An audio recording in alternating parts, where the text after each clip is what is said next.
ಏತಕ್ಕೆ ಅನುಜರು ಬಿಡುಪಂತ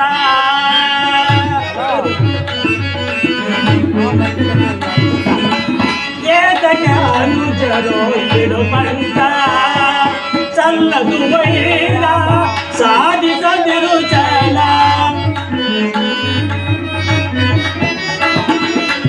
ಸಲ್ಲದು ವೈರ ಸಾಧಿಸದಿರು ಚಲ ದುರುಳರ ಬೋಧೆಗೆ ಕಿವಿಗೊಡದಿರು ಜೋತೆ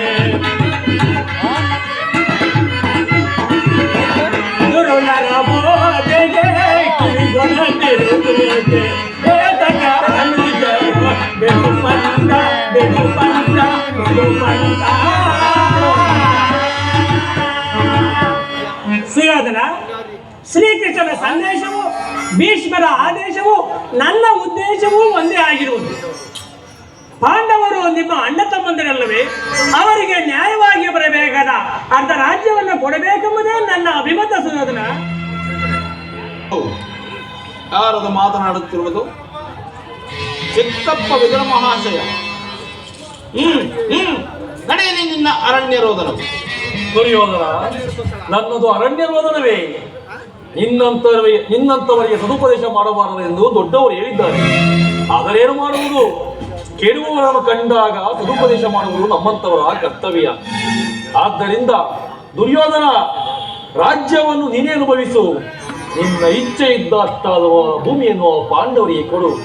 ಇದೇ ನನ್ನ ಸಲಹೆ. ಚಿಕ್ಕಪ್ಪ ವಿದುರ ಮಹಾಶಯ, ಈ ನಿನ್ನ ನೀತಿಯನ್ನು ಆ ಪಾಂಡವರಿಗೆ ಹೇಳಲೊಲ್ಲಿ. ಸಾಕು, ಸುಮ್ಮನೆ ಕುಳಿತುಕೋ. ಕೃಷ್ಣನಿಗಾಗಲಿ ಪಿತಾಮಹರಿಗಾಗಲಿ ನನ್ನೊಬ್ಬನಲ್ಲಿ ಮಾತ್ರವೇ ದೋಷಗಳು ಕಾಣಬರುತ್ತಿರುವವಲ್ಲವೇ? ಆ ಪಾಂಡವರ ನಿರ್ದೋಷಗಳಲ್ಲವೇ?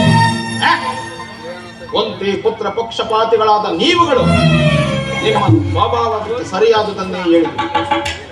ಕೃಷ್ಣ ಮಹಾನುಭಾವನಾದ ನೀನು ನಿನ್ನ ದೂತತ್ವವನ್ನು ಬಹು ಶ್ಲಾಘನೀಯವಾಗಿ ಮುಗಿಸಿದೆ.